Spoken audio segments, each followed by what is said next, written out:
Huwag natin kakalimutan na ang lahat ng bagay sa mundong ito, gaano man kaganda, gaano man katibay, gaano man kalakas, gaano man katindi, gaano man kamakapangyarihan, lilipas din, magbabago din, mawawala din, kaunting panahon na lamang din. I-categorize natin sa dalawa na lang, sa mga masasaya nating karanasan, sa mga malulungkot nating karanasan, sa magaganda nating karanasan, sa mga pangit nating karanasan, sa mga sinasabi nating blessings, at sa mga sinasabi nating sufferings or problems.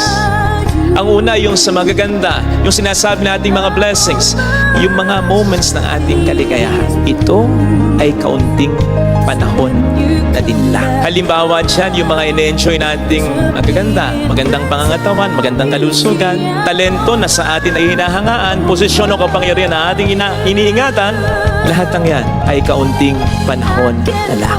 Kahit nga ang isang buong pamilya, hindi man masira dahil sa problema o dahil sa pagiging pasaway ng isang miyembro ng pamilya, again, ito pa rin ay kaunting panahon na lang. Dahil darating at darating ang pagkakataon ng kamatayan. Kaya't kahit ang isang masaya at ideal na pamilya ay kaunting panahon na lang. Kaya anuman ang mga magagandang karanasan, katangian, bagay na meron tayo, enjoy it, savor it, love it, be grateful to God for it, but do not hold on to it tightly, sapagkat hindi habang buhay ito ay mananatili sa atin.